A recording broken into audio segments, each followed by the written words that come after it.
the American government cannot be trusted. You go to war with this, you cannot trust their promises. And as a world leader,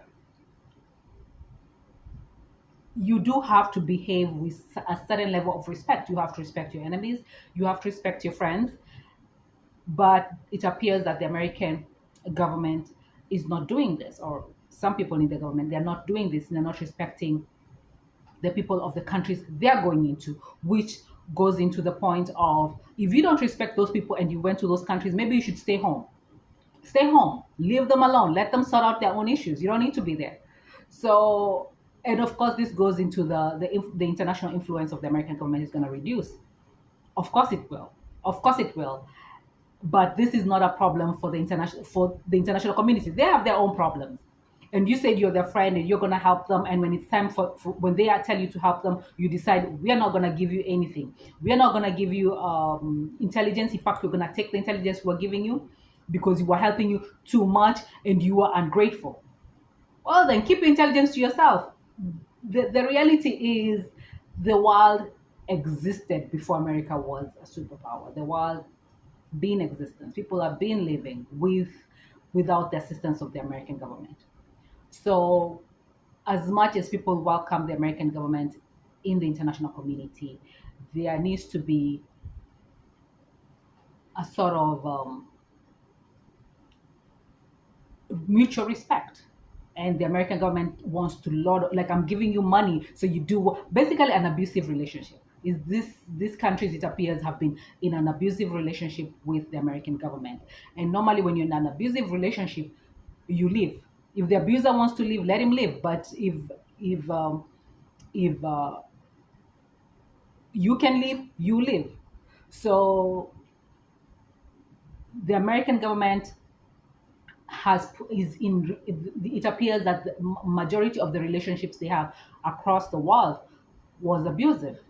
It was abusive because of how they're behaving right now, how the Trump administration is behaving right now.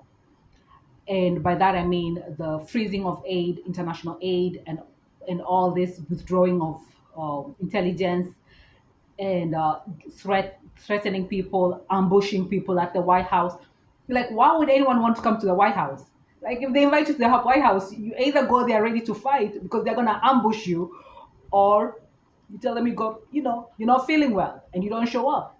Because and this thing of what happened to Zelensky, the reality of this is the American government needs to understand they don't have a monopoly to this type of behavior. You don't invite somebody to your house to ambush them. Like, that is so, it's just it was so disturbing to me. I haven't even watched the whole video because it was so disturbing to me. Like, in front of cameras, you are ambushing somebody, not just in private, in front of cameras. So it was just so distasteful. And the way everybody in the international community is going to receive this is not going to be the same.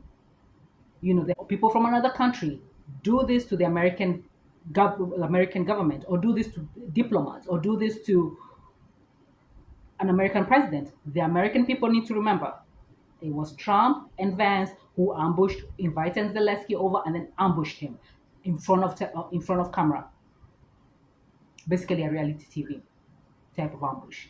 So it's just unfortunate, but somebody's gonna try to do this to an American government, to official, or the president. They're gonna do it.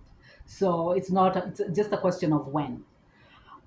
So some of these things is just, we need to respect each other on planet Earth. We need to respect each other. Like, what is this? You have to respect your enemies. You have to respect your friends.